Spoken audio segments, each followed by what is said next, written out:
अपनी नित्य की दिनचर्या के प्रारंभ में जो आप अपनी आराधना करते हैं, ठाकुर जी की सेवा करते हैं, उनमें आप ठाकुर जी से प्रार्थना करते हैं कि नाथ मुझसे कोई अपवित्र क्रिया ना हो, मेरा दिन अच्छा जाए, मंगल जाए, सब बातें कहते हैं। अंत में एक बात और कहा कीजिए, नाथ जब प्राण जाए ना, उस समय कैसे भी करके वृंदावन हम पहुंच जाएं।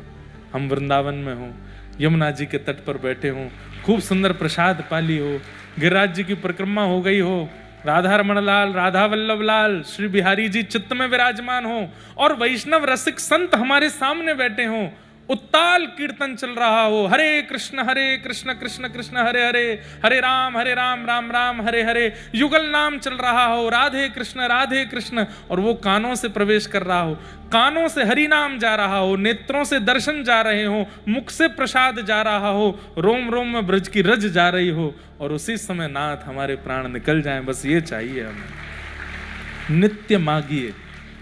अच्छा, रोज बदल मत देना, हर दिन बदलाव मत कीजिए अच्छा मृत्यु में।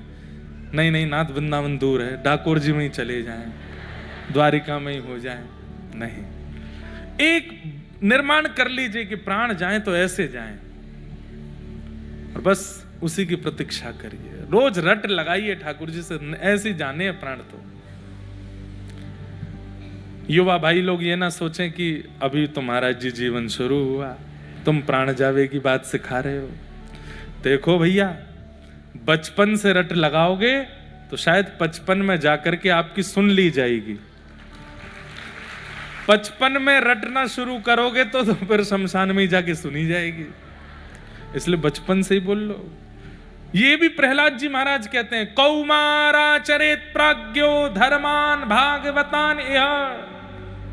कुमार अवस्था से ठाकुर जी से बात करना शुरू कर दीजिए, अपनी भावनाएं बताना शुरू कर दीजिए, अपनी भगवत इच्छाएं बताना शुरू कर दीजिए कुमार अवस्था से। कुमार अवस्था युवा से पहले वाली होती है, जब थोड़े थोड़े रेशे आने शुरू होते हैं, उसको कुमार अवस्था कहते हैं। तब से ही लग जाओ। कुमार निकल गई है तो युवा से लग जाओ भैया, वृद्ध तक मत आने दो बात को, कुमार अवस्था से ही लग जाओ। तो ठाकुर जी बोले, हे युधिष्ठिर जी, अब तो भीष्म पितामह ही ज्ञान देंगे आपको। चलो, यहां भीष्म पितामह बाणों की सैया पर। बंधुओं, एक कांटा हमको लग जाता है तो पूरे विचलित हो जाते हैं हम। हजारों बाण लगे हैं भीष्म पितामह को, एक एक बूंद करके रक्त गिर रहा है प्रत्येक रों से। इतने भयावह कष्ट में भी भीष्म पितामह प्रतीक्षा कर रहे हैं, मेरे श्याम सुंदर आ रहे होंगे। बंधुओं, भीष्म पितामह अद्भुत पात्र हैं महाभारत के। संग किया कौरवों का पर अंत इनके जैसा नहीं हुआ। आप लोग कहेंगे, महाराज जी जब वो इतने ज्ञानी थे, इतने भक्त थे, तो उनको इतना विवेक नहीं आया कि मैं कौरवों का संग ना करूं, पांडवों का संग करूं? कई बार बंधुओं, विवेकी व्यक्ति जानबूझ करके करता है कई क्रियाओं को। उसको पता है कि मैं गलत कर रहा हूं, लेकिन वो फिर भी उसके मन में क्या चल रहा है वो वही जानता है। जैसे भीष्म पितामह से भगवान ने पूछा कि हे भीष्म पितामह, तुम जानते थे कि ये कौरव ठीक नहीं है, फिर भी तुमने इनका संग क्यों किया? ये कौरव उचित नहीं है, फिर भी तुमने इनका साथ क्यों दिया? अरे इन्होंने द्रौपदी को निर्वस्त्र किया था भरी सभा में, ऐसे लोगों का तुमको साथ देना चाहिए? भीष्म पितामह बोलते हैं, मैं जानता हूं कि मैंने कौरवों का संग गलत किया, कौरव ठीक नहीं है, कौरव अच्छे नहीं है, लेकिन नाथ मेरा पक्ष तो सुनिए। बोले बताओ। बोले यदि मैं पांडवों के पक्ष में होता तो महाभारत युद्ध में या तो आपके दाहिने खड़ा होता या आपके बाएं खड़ा होता, और कहीं संभवतः आप मेरे ही सारथी बन गए होते तो आपके पीछे खड़ा होता। दाहिने खड़ा होता तो आप आधे दिखते, बाएं खड़ा होता तो आधे दिखते, पीछे खड़ा होता तो पीछे से ही दिखता। सन्मुख दर्शन तो सामने से ही हो सकता है, इसलिए कौरवों के पक्ष में गया मैं। और वो अपनी स्तुति में इस बात का प्रस्ताव करते हैं। हाँ, क्या कहते हैं भीष्म पितामह? बहुत सुंदर है पितामह की स्तुति। पितामह कहते हैं, बोले कि मैं महाभारत युद्ध में कर क्या रहा था? 10 दिन तक तो सुस्त बैठे थे भीष्म पितामह। पूरा प्रसंग सुनाते हैं। भीष्म पितामह 10 दिन तक तो कुछ नहीं कर रहे थे, केवल बैठे बैठे नजर घुमा रहे थे। जब 10 दिन में कौरवों की सेना समाप्त होने लगी, तब दुर्योधन ने इनको एक व्यंग मारा, खाते हमारा अन्न है, भला चाहते उन लोगों का है। तब भीष्म पितामह बोले, हे दुर्योधन, क्या बोले तुम जानते नहीं मैं कौन हूं? अगर अपनी पर आ जाऊं तो एक दिन में पूरे महाभारत युद्ध को विश्राम कर सकता हूं। तो दुर्योधन ने ये और कह, करिए ना, फिर बोल क्यों रहे, करिए। पितामह भीष्म बोले, कल जो होगा वो तो तू बाद में देखना, उससे पहले मेरी एक बात सुन। बोले क्या? तेरी पत्नी का नाम क्या है? बोले भानुमति, उसको भेजना मेरे पास, ऐसा आशीर्वाद दूंगा उसको, अखंड सौभाग्यवती भव। नहीं मरेगा तू। अब जब तू मुखिया ही नहीं मरेगा तो फिर महाभारत युद्ध तो तेरे पक्ष में जाएगा ना। जब तक मुख्य राजा नहीं मरता तब तक युद्ध चलता रहता है। तेरी पत्नी को जब अखंड सौभाग्यवती का आशीर्वाद दे दूंगा, इसका मतलब तुझे जीवित रहना पड़ेगा, फिर तो महाभारत युद्ध तू ही जीतेगा। कल से तो मैं करूंगा सो करूंगा, लेकिन आज रात्रि तेरी पत्नी को आशीर्वाद देता हूं। जैसे ही संध्या से निवृत्त हूं, अपनी पत्नी को भेज देना, उसको आशीष दे दूंगा, अपने संपूर्ण जीवन के संध्या का फल उसको दे दूंगा। मैं पितामह और दुर्योधन के बीच में पर कान खड़े हो गए ठाकुर जी के। भानुमति अगर कहीं रात में पहुंच गई भीष्म पितामह के पास तो धरे रह जाओगे द्वारिकाधीश, कुछ नहीं कर पाओगे, क्योंकि ये भीष्म पितामह हैं। ठाकुर जी भी जानते हैं कि एक व्रतधारी का, एक तपस्वी का, एक नियम से रहने वाले का बल कितना होता है। ठाकुर जी बोले, मैं ठाकुर जी होते हुए भी कुछ नहीं कर पाऊंगा। फिर भगवान ने रात भर, शाम को योजना बनाई, बोले क्या करूं क्या करूं, भानुमति से पहले कोई द्रौपदी पहुंच जाए तो बहुत बढ़िया होगा। भानुमति को आशीर्वाद मिलेगा तो अकेला दुर्योधन बचेगा, द्रौपदी को आशीर्वाद मिले तो पांचों बच जाएंगे। पांचों बच जाएंगे। बोले युद्ध तो अपने स्तर पे चल ही रहा है, भीष्म पितामह का आशीर्वाद और मिल जाए तो एक सेफर साइड हो जाएगा। क्यों? बोले फिर भीष्म पितामह जब जब बाण चढ़ाएंगे तो मैं कह दूंगा अपना आशीर्वाद भूल गए, इन पांचों को मारने पे तुले हो, वहां बेचारी वो कन्या को तुम सौभाग्यवती बोले आए हो, उसको विधवा करने पे तुले हो, क्योंकि एक भी मरा तो द्रौपदी तो विधवा है। ये अच्छा है इनको फंसाने का तरीका। द्रौपदी को अर्धरात्रि में ठाकुर जी ने ग्वालिया का भेष बनाया, पहुंच गए द्रौपदी के पास। सो रही थी द्रौपदी, तुरंत ठाकुर जी ने द्रौपदी को उठाया, लालटेन तेज की, भगवान काजल से ऐसी मूंछ मूंछ जैसी बना लाए थे अपनी, और बढ़िया विचित्र सा रूप, मोटा मोटा काजल सिर पे, बिल्कुल जैसे गैया चराने वाले होते हैं ना, बिल्कुल ग्वारिया जैसा भेष धारण करके ठाकुर जी, और पहुंच गए। द्रौपदी चल। द्रौपदी बोले इतनी रात को? बोले कि भीष्म पितामह को प्रणाम करना, और सुन घूंघट निकाल के जाइयो, एक शब्द भी, तुझे मौन रहना है, बस एक शब्द भी बोलना नहीं, प्रणाम करना, भीष्म पितामह आशीर्वाद दें, चुपचाप बाहर आ जाना। द्रौपदी बोली, उन्होंने पूछा कि इतनी रात को तू अकेली आई तो क्या बोलूं? बोले बोल देना हमारा ग्वारिया आया है साथ में, मैं बाहर बैठा रहूंगा, इसके अलावा कुछ मत कहना।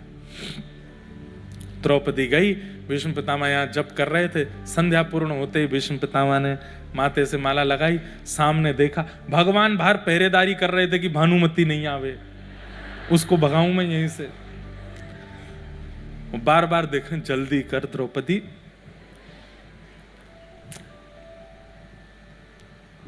कितना प्रेम करते हैं ठाकुर जी अपने भक्तों से, क्या क्या कर देते हैं। और आपको बताऊं, एक प्रसंग तो ऐसा भी आता है कि द्रौपदी को चलने में देरी हो रही थी, तो ठाकुर जी क्यों नहीं चल पा रही, तो वो बोलती कि मैं ऐसी जूती पहन के आई कि इसमें तेज नहीं चल सकती। तो ठाकुर जी बोले पैर उठा, उसकी दोनों जूतियां उठा करके ठाकुर जी ने अपने बगल में दबा ली, बोले अब चल। और ठाकुर जी ऐसे ही बैठे हैं बाहर, द्रौपदी की जूतियों को संभाल करके बैठे हैं। किस लिए? प्रेम करते हैं भक्तों से, बहुत प्रेम करते हैं। बंधु हम कुछ प्रेम नहीं करते ठाकुर जी जितना हमसे प्रेम करते हैं। बाहर खड़े हैं, भीतर द्रौपदी को जैसे ही घूंघट में बैठी थी, अब उनको क्या पता ये भानुमति की द्रौपदी, तुरंत आ गई भानुमति, रुक जा, हाथ में जल ले करके और मैंने जीवन में जितना भी ब्रह्मचर्य मेरे पास है, जितना भी मैंने संध्या वंदन आदि जो भी मैंने यज्ञ अनुष्ठान किए, उन सब का फल मैं इस कन्या इस बालिका को देता हूं। अखंड सौभाग्यवती भव। तुम्हारा पति अजर अमर हो जाए। भीष्म पितामह कह रहा है, ब्रह्मा भी चाहेगा तो उसका वध नहीं कर पाएगा। वो सशरीर चाहेंगे तो स्वर्ग जा सकते हैं, वो सशरीर चाहेंगे तो पृथ्वी से जा सकते हैं, मृत्यु भी उनको नहीं मार पाएगी। मेरा आशीर्वाद है तुझे। जैसे ही सुना, द्रौपदी बोली, ये उम्मीद नहीं थी मुझे, भीष्म पितामह ये आशीर्वाद देंगे। ये तो मेरे पांचों के प्राण खाने में सबसे आगे रहते हैं, पांचों के पीछे रथ इन्हीं का दौड़ता है, और ये कह रहे हैं अखंड सौभाग्यवती भव। थोड़ा इनको जिम्मेवारी समझा दूं इनकी। फिर तुरंत द्रौपदी ने अपना घूंघट उठाया। तो याद रहे पितामह, पांचों में से एक को खरोंच भी नहीं आनी चाहिए। पितामह ने जैसे ही देखा, द्रौपदी तू कहां से आई भीतर? मैंने तो भानुमति को बुलाया था। अच्छा, और मैं आ गई तो इसमें कुछ बुराई है? पितामह, मैं बहुत छोटी हूं, पर इसको आप नियति नहीं समझेंगे कि भानुमति को आना था और अचानक मेरे मन में इच्छा आ गई और मैं आशीर्वाद लेने आ गई। शायद परमात्मा भी चाहता है, प्रकृति भी चाहती है कि विजय पांडवों की हो, इसीलिए तो मुझे आशीर्वाद मिला। भीष्म पितामह के नेत्र सजल हो गए। बोले, मन से तो मैं क्या हूं ये प्रकृति जानती है। मैं रह भले ही कौरवों के पक्ष में रहा हूं, लेकिन अब विजय तो पांडवों की होगी, कोई नहीं हरा सकता। द्रौपदी बोली, अच्छा मैं चलती हूं। जैसे ही द्रौपदी जाने लगी, पितामह भीष्म, रुको रुको रुको, तुम अकेली आई हो यहां पे? द्रौपदी बोली, अब फंसी। नहीं, अकेली तो नहीं आई हूं, ग्वारिया। ग्वारिया?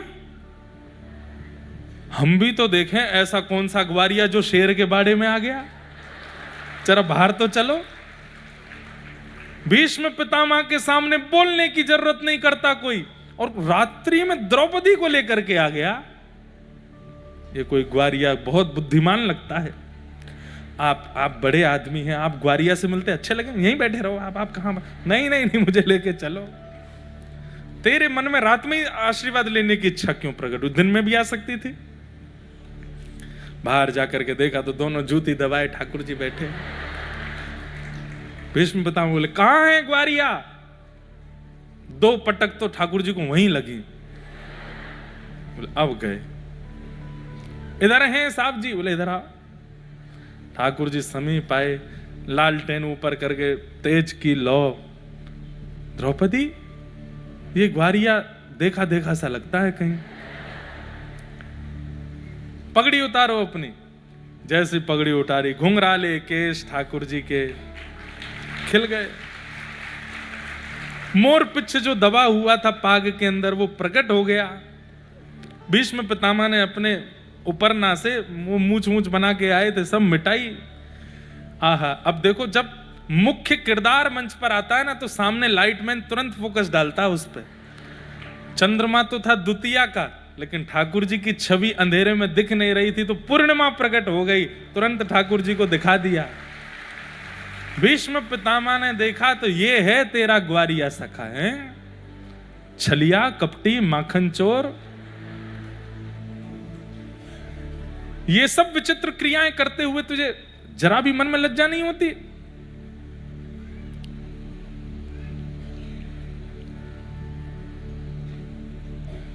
द्रौपदी, मेरी बात सुनो।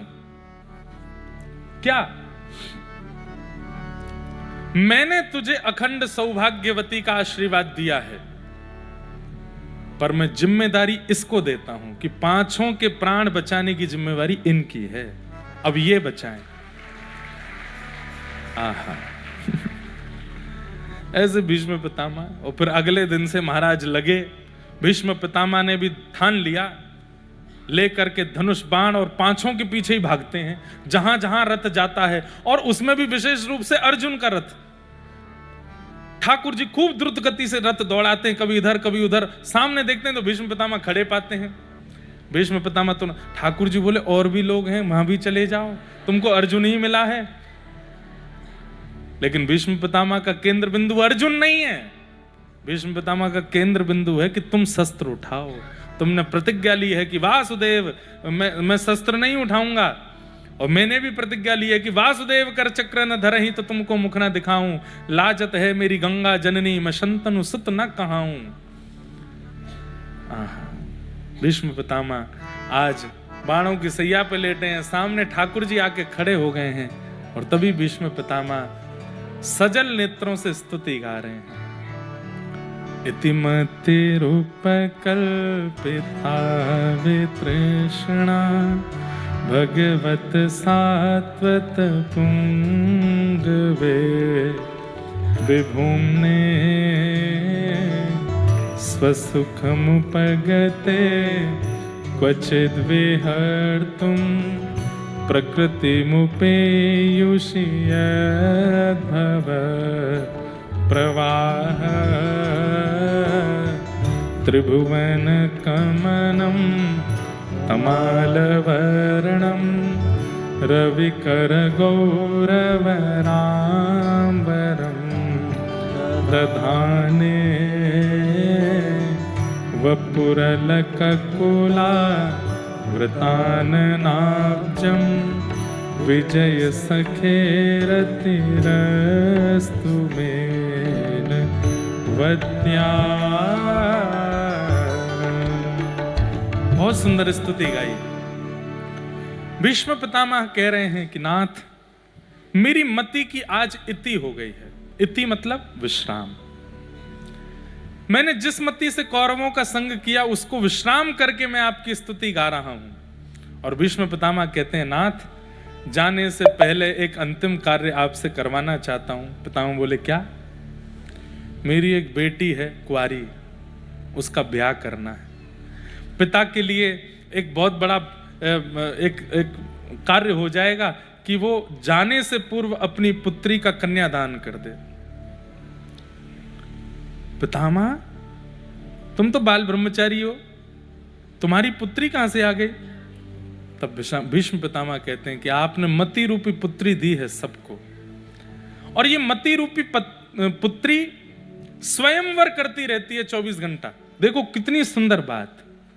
मति हमारी पुत्री है, और वो पुत्री क्या करती है? आए दिन स्वयंवर रचाती है। स्वयंवर मतलब वो स्वयं चुनती है कि मुझे इससे मिलना है, इसके पास जाना है, इसका वर्ण करना है, इसको स्वीकार करना है। किसी की मति दुर्विचारों में पड़ी रहती है, किसी फिर बदलती रहती है, कभी कहीं कभी कहीं कभी कहीं, स्वयंवर ही करती रहती, चैन नहीं कर पाती कि मेरा अपना एक ठौर है कौन सी। संसार में वही व्यक्ति हार रहा है जो अपनी मति के वर का चयन नहीं कर पाया। आज कथा हो रही है तो कथा में आ गए, कल कुछ उल्टे सीधे काम हो रहे हैं तो वहां पहुंच गए, परसों फिर कोई अनुष्ठान हुआ तो वहां भी आ गए, उसके अगले दिन फिर कहीं पर कुछ पिया पाई हुई तो वहां पहुंच गए, उसके अगले दिन कुछ अनुष्ठान मंदिर का हुआ वहां भी आ गए, गौ सेवा में भी पहुंच गए, रात की उल्टे सीधे कामों में भी पहुंच गए। मति को एक ठौर। मैं तो एक बात कहता हूं, उस व्यक्ति का उद्धार हो ही नहीं सकता जो दोनों तरफ रहता है। वहां पर भी है, मतलब सारे विचित्र कार्यों में, और यहां पे भी है। कथा भी सुनता है लेकिन छल कपट भी करता है, कथा भी सुनता है लेकिन काम पर बिल्कुल भी वशीकरण नहीं है, कथा भी सुनता है लेकिन सारे उल्टे सीधे कामों में भी उसकी रुचि है। ऐसे व्यक्ति, वही बात है कि दो नाव पे पैर गिर जाओगे। हम कह रहे हैं भैया पूरे पूरे एक तरफ आओ, या तो पूरे पूरे ठाकुर जी के हो जाओ या पूरे पूरे संसार के ही हो जाओ। ये बीच में मत रहिए, ये बीच वाला सेक्शन मत चुनिए।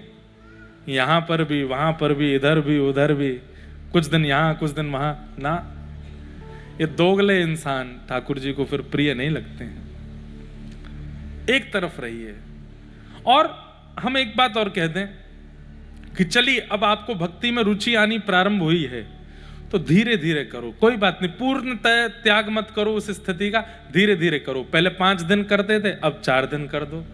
अब 3 दिन कर दो, अब 2 दिन कर दो, अब 1 दिन कर दो, 1 दिन में भी अब 8 घंटे कर दो, अब 6 घंटे कर दो, अब 5 घंटे कर दो, 2 घंटा कर दो, अपने आप ही छोड़ दे, छूट जाएगा। सनई सनई धीरे धीरे प्रयास करो, एक साथ पूरे भी मत आइए इधर, धीरे धीरे आ जाइए, पर आइए जरूर। और अगर वो अच्छा लगता है वो सब, तो फिर पूरे पूरे वहीं के ही रहो। खूब पट्टी जींस पहने डोलो, कौन रोके? खूब रात भर धुआं उड़ाओ, कौन रोक रहा है आपको? पीले पानी को पीजिए मत, टब में भर के उसमें नहाइए, हाँ उसी में ही पड़े रहो, बिल्कुल कोई आवश्यकता नहीं है। पूरे संसारी बने रहो, छल करो, कपट करो, जितना बुरा से बुरा हो सके करो, लेकिन फिर वहीं रहो। क्योंकि या तो उद्धार उसका होता है जो वर्षों से केवल भक्ति मार्ग पर चल के सबरी बन गई है, या फिर उसका होता है जो पूर्ण रूपेण राक्षस प्रवृत्ति में रावण बन गया है। बिचलों को दर्शन नहीं होते, तो दोनों तरफ रहते हैं, इसलिए एक मार्ग चुनो। तो मति अब तक चुन नहीं पाई है। मति को कभी कभी वो भी अच्छा लगता है, कभी कभी ये भी अच्छा लगता है, कभी कभी उन वाले गानों में नाचना भी अच्छा लगता है, कभी कभी कीर्तन भी बढ़िया लगते हैं। क्या करें? एक चुनिए, एक चुनिए। भीष्म पितामह कह रहे हैं, नाथ मेरी मति ने किसी को चुना है। कौन है? त्रिभुवन कमनम तमाल वर्णम रविकर गौरवरांबरम दधाने। जिनकी छटा पर तीनों लोक मोहित रहते हैं, जिनके रूप को देख करके सूर्य चंद्र आदि भी मोहित हो जाते हैं। अरे महाराज, ठाकुर जी मोहिनी बनकर के प्रकट हुए थे। ध्यान से सुनिए सब लोग, ठाकुर जी मोहिनी बनकर के प्रकट हुए। क्यों हुए थे सबको कथा पता है? सुन लीजिए। देवासुर संग्राम हुआ, समुद्र मंथन हुआ। समुद्र मंथन में जब अमृत कलश निकल करके आया तो दैत्य लेकर के भाग गए। जब दैत्य लेकर के भागे तो देवताओं ने ठाकुर जी से प्रार्थना करी, बोले नाथ सारा अमृत तो ये दैत्य पी जाएंगे। ठाकुर जी बोले रुको, दैत्य कौन? जो रूप पर आकर्षित हो जाए, जो छोटी छोटी चीजों पर आकर्षित होकर के सब अपना बंटाधार कर दे, वही तो दैत्य है। अभी आते हैं। अब ठाकुर जी रूप धारण करके आएंगे तो मोहिनी बन के आए, इतने सुंदर बन के ठाकुर जी आए, इतने सुंदर बन के आए, दैत्यों को मोहित करने आए थे, देवता भी मोहित हो गए। मोहिनी बन करके जब ठाकुर जी आए तो देवताओं में भी ऐसी स्थिति आ गई, बोले अमृत भले ही दैत्य पी लें, हम तो इनसे ब्याह करेंगे। ठाकुर जी बोले हे मैं हूं, रूप बदल के आया हूं, अब तो समझ नहीं आ रही है बात। इतने सुंदर ठाकुर जी बन के आए। हमारे व्रज में तो कहते हैं लाला तैने बहुत बड़ी कृपा करी जो तू लाला बन के आयो। हे कृष्ण लला तुम होते लली तो गरे कट जाते करोड़न के। बहुत बड़ी कृपा है कि तुम लाला हो। अगर कहीं ये लाली बन करके आते, हो व्रज में रतन राधिका गोरी, व्रज में रतन राधिका गोरी, व्रज में रतन राधिका गोरी, व्रज में रतन राधिका गोरी। भैया सोचिए, ठाकुर जी की आह्लादनी शक्ति किशोरी जी, जिनका रूप दिखता भी नहीं है व्रज में। बिहारी जी के बगल में किशोरी जी बैठी हैं घूंघट करके, राधा वल्लभ जी में बगल में बैठी हैं घूंघट करके, राधा रमन जी में घूंघट करके बैठी हैं, तो पूरे व्रजमंडल में राधे राधे होती है। अगर घूंघट उठा दें तो कहाँ होएगा? राधिका गोरी, राधिका गोरी, राधिका गोरी, राधिका गोरी, हे राधिका गोरी, राधिका गोरी, राधिका गोरी, राधिका गोरी। ओ व्रज में, हाँ व्रज में, ओ व्रज में रतन राधिका गोरी, ओ व्रज में रतन राधिका गोरी, हे व्रज में रतन राधिका गोरी,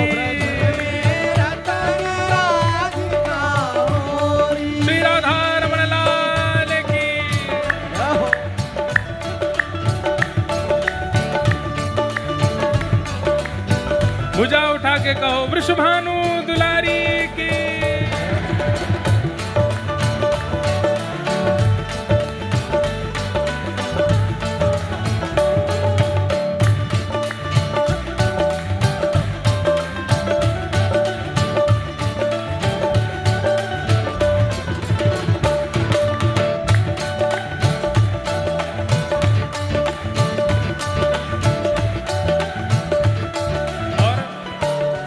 जब रतन हमारी किशोरी जी हैं तो फिर ठाकुर जी तो चोर हैं। कहा कियो हर लीनी वृषभानु भवन ते, हर लीनी वृषभानु भवन ते, हर लीनी वृषभानु भवन ते, हर लीनी वृषभानु भवन ते, वृषभानु भवन ते, वृषभानु भवन ते, बरसाना भवन ते, बरसाना भवन ते, ओ हर लीली वृषभानु भवन ते, हर लीनी वृषभानु भवन ते, ओ नंद सुवन कर चोरी, नंद सुवन करी चोरी, नंद सुवन करी चोरी, नंद सुवन करी चोरी, ओ व्रज में, हाँ व्रज में, ओ व्रज में रतन राधिका गौरी, ओ ब्रज व्रज में रतन राधिका गौरी, व्रज में रतन राधिका गौरी, ओ ब्रज में रतन राधिका गौरी, ओ राधिका गौरी, राधिका भोरी, राधिका भोरी, राधिका गौरी, ओ राधिका गौरी, राधिका भोरी, राधिका गौरी, राधिका गौरी, ओ व्रज में। दोपहर में प्रसाद पाके आए थे आप लोग, तो फिर प्रसाद का सम्मान करो भाई, ने ऊर्जा दिखाओ। ओ व्रज में, ओ व्रज में, आ व्रज में रतन राधिका गौरी, ओ ब्रज में रतन राधिका गौरी, व्रज में रतन राधिका गौरी। ओ ब्रज में रतन राधिका बोलो वृषभानु दुलारी की।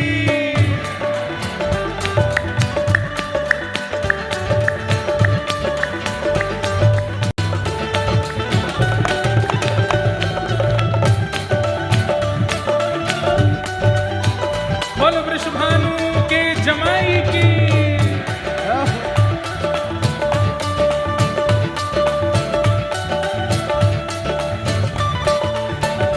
हे कुंज निकुंजन विहरत दो, कुंज निकुंजन विहरत दो, कुंज निकुंजन विहरत दो, कुंज निकुंजन विहरत दो, हे विहरत दो, विहरत दो, यहाँ रमणत दो, रमणत दो, कुंज निकुंजन विहरत दो, कुंज निकुंजन विहरत दो, और यमुना जल खोड़ी,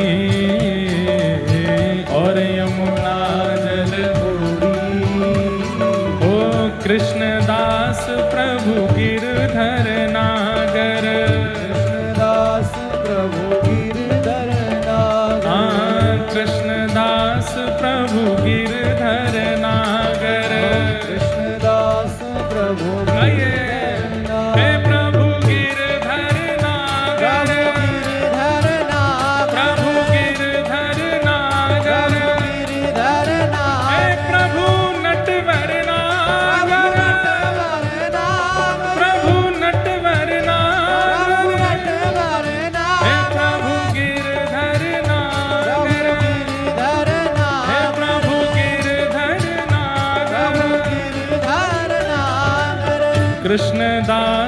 प्रभु गिरधर नागर, कृष्णदास प्रभु गिरधर नागर। ओ नागरी नवल किशोरी,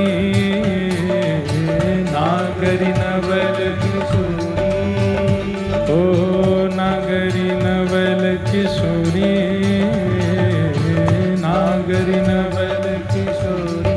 ओ व्रज में, हाँ व्रज में, ओ व्रज में रतन राधिका गौरी, ब्रज में रतन राधिका गौरी, व्रज में रतन राधिका गौरी, ब्रज में रतन राधिका गौरी, व्रज में रतन राधिका गौरी, ब्रज में रतन राधिका गौरी, ओ व्रज में रतन राधिका गौरी, ब्रज में रतन राधिका हे गौरी। जय राधे राधे, राधे राधे, श्री राधे राधे।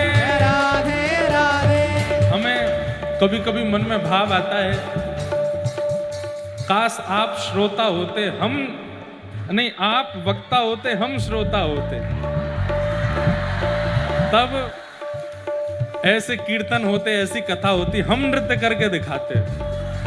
लेकिन अच्छा है हम ही वक्ता हैं, लेकिन हमारे लाल जी का उत्सव आ रहा है अभी 11 से 15। जितनी आप लोग कसर छोड़ते हैं हम वहां पूरी करते हैं। अरे ठाकुर जी ही कीर्तन के माध्यम से, किशोरी जी ही आई हैं, भाव से भुजा उठा के, वृषभानु दुलारी, राधे राधे, प्रियान दुलारी, राधे राधे, श्री कृष्ण प्यारी, राधे राधे, बरसाने वाली, राधे राधे, जय राधे राधे, राधे राधे, श्री राधे राधे, राधे राधे, सब प्रेम से गाओ, राधे राधे, सब भाव से गाओ, राधे राधे, सब झूम के गाओ, राधे राधे, सब प्रेम से गाओ, राधे राधे, जय राधे राधे, राधे राधे, श्री राधे राधे, राधे राधे, जय राधे राधे, राधे राधे, श्री राधे राधे, राधे ओ राधे, जय राधे राधे राधे, राधे राधे, श्री राधे राधे राधे, राधे राधे राधे, जय राधे राधे राधे, राधे राधे राधे, श्री राधे राधे, राधे राधे, जय राधे राधे, राधे राधे, श्री राधे राधे, राधे राधे, जय राधे राधे, राधे राधे, श्री राधे राधे, राधे राधे, जय जय श्री राम, राधे, जय जय राधे, जय जय श्री राम।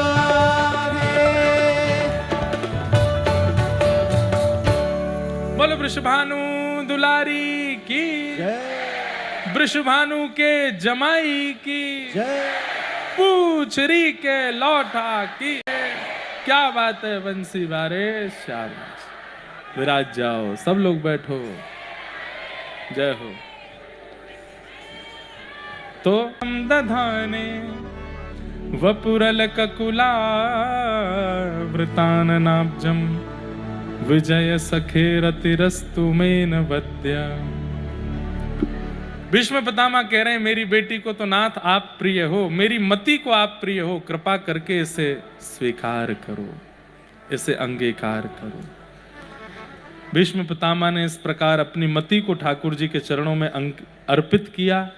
तत्पश्चात पितामह ठाकुर जी में उत्तरायण का समय होते ही विलीन हो गए और भगवान अब आज्ञा लेकर के सब पांडवों से कहकर के द्वारिका को प्रस्थान कर गए। उत्तरा के गर्भस्थ शिशु बालक ने जन्म लिया, जो कि जिनका नाम परीक्षित पड़ा। धीरे धीरे वो बालक बड़े हुए। एक दिन द्वारिका से समाचार लेकर के अर्जुन आए और उन्होंने आकर के बताया कि श्री द्वारिकाधीश कृष्ण अपनी लीला पूरी करके प्रस्थान कर गए हैं। श्री द्वारिकाधीश अपनी लीला विश्राम करके चले गए हैं। ये खबर पाते ही पांडव स्वर्गारोहण को प्रस्थान कर गए और परीक्षित को राज्य गद्दी पर बिठा गए। जिनकी कृपा से हमें सब कुछ प्राप्त है, जब वे ही इस धराधाम से लीला पूरी करके चले गए, तो अब हम यहाँ कैसे विराजें।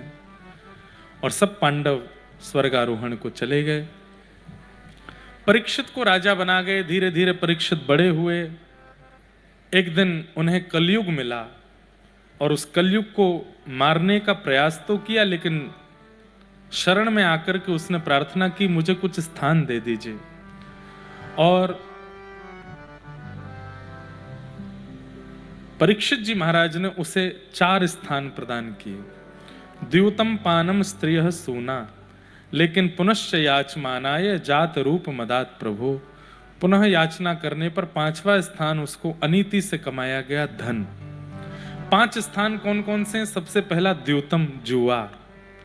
दूसरा स्थान पानम, अपनी जिह्वा पर मद्य या मांस का सेवन या फिर किसी भी अनर्गल वस्तु का सेवन। पर स्त्री पर पुरुष का संग। द्यूतम पानम स्त्रियः सूना, यानी कि हिंसा, लड़ाई झगड़ा, कलेश, मारपीट आदि, इन सब। और 5वां स्थान बिना मेहनत के कमाया गया धन। मैं बहुत बार इन 5 पर विस्तार से कह चुका हूं। ये 5 स्थान प्रदान किए। राजा परीक्षित अपने ही तहखाने का एक मुकुट निकाल करके सिर पर धारण करते हैं, जो कि जरासंध से पांडव जीत के लाए थे। एक क्षण के लिए भी अगर जिस वस्तु पर आपका अधिकार नहीं है उसको आप अपने जीवन में आश्रय देते हैं, तो वह वस्तु भी कलयुग को जन्म दे देती है। जिस वस्तु पर आपका अधिकार नहीं, जो वस्तु आपकी नहीं, उसे भी अपने जीवन में आश्रय मत दीजिए, जीवन में उसको स्वीकार मत कीजिए, नहीं तो वो वस्तु भी कलयुग को जन्म दे देगी। राजा परीक्षित ने केवल देखने के लिए कि ये मुकुट मेरे सिर पर कैसा लगेगा, जैसे ही पहन करके दर्पण में स्वयं को देखा, इतना ही चाहिए कलयुग को आने के लिए। कलयुग प्रविष्ट हो गया। और कलयुग जब जीवन में आता है तो सबसे पहला काम क्या होता है? भक्त अपराध, वैष्णव अपराध, संत अपराध और धाम तीर्थ निवास करने वालों का अपराध, ये सब अपराध आपसे बनने लगते हैं। अपराध कैसे बनते हैं? आप किसी भक्त को माला करते हुए देखोगे तो आपको लगेगा पाखंड है। कोई कथा सुनने जा रहा है तो बोले भाई बुढ़ापे में जाना चाहिए, अभी से काहे को लगे पड़े। कहां जा रहे हो? बोले परिक्रमा करने जा रहे हैं। बोले तुम ही घिस के आओ भैया। ऐसे जो ये छोटे छोटे जो आप हंसी मजाक भी कर देते हैं ना किसी वैष्णव की, ये कलयुग का ही प्रारंभ है आपके जीवन में।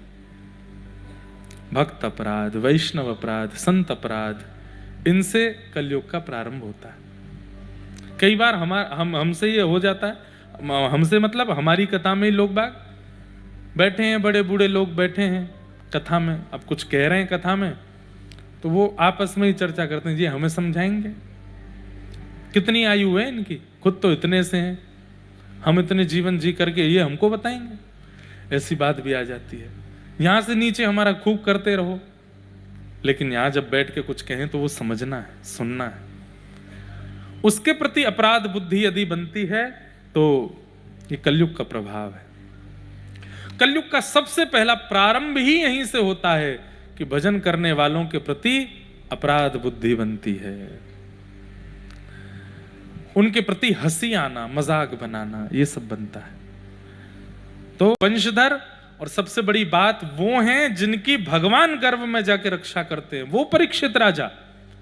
जैसे ही दूसरा मुकुट धारण किया, मन इतना विकृत हो गया कि वन में गए, आखेट को वन में गए थे, जलपान की इच्छा हुई, तभी एक शमिक ऋषि के आश्रम पर पहुंचे। वहां त्रातक समाधि में ऋषि बैठे थे। समाधि में व्यक्ति बैठा होता है तो उसे पता नहीं चलता कौन क्या कह गया, क्या कर गया। तभी राजा परीक्षित ने कहा, ऋषिवर आपके द्वार पर एक छत्र सम्राट चक्रवर्ती राजा परीक्षित खड़ा है। स्वयं ही बोल रहे हैं अपनी बात। कलयुग का ये भी प्रभाव है कि अपने गुण परिचय स्वयं ही बताने लग जाते हैं। एक होता है कि अपना परिचय देना, परिचय देना भी वैष्णवों को सीखना चाहिए। जैसे आप किसी ऊंची पदवी पर हो, आप किसी नए व्यक्ति से मिले तो कैसे परिचय दे रहे हो, फलाने फलाने संगठन का मैं महामंत्री, उसका ये यहाँ नगर का उद्योगपति सेठ, मेरा नाम ये, आपको प्रणाम करता हूं। वैष्णव अपना परिचय कैसे देता है, दासानुदास, दासों का दास, ठाकुर जी का दास, आपके चरणों का किंकर, मैं आपको प्रणाम करता हूं। वो अपनी योग्यता श्रेष्ठता नहीं बताता। कलयुग का जिस पर प्रभाव होगा वो श्रेष्ठता बताने की कोशिश करेगा, और श्रेष्ठता नहीं बता, अब यहां सुन लिया कथा में, बोले महाराज जी मना कर रहे नहीं बतानी, तो कैसे भी पता तो चले सामने वाले को हम श्रेष्ठ हैं, तो वो दिखाएंगे। कई लोग 5 उंगली पहन ले, 5 अंगूठी पहनते हैं तो बार बार यूं ही करते रहते हैं। दिखे महाराज जी को, पता चले पहनी है हमने 5। कई लोगों पे बड़ी गाड़ी होती है तो बड़ी गाड़ी से आते हैं, पता चला कि बाहर कोई देखने ही नहीं आया गाड़ी, तो चाबी लेके जाते हैं भीतर, उसकी विशेष चाबी जेब में भी रख सकते हैं, लेकिन उसको टेबल पर रखेंगे सामने,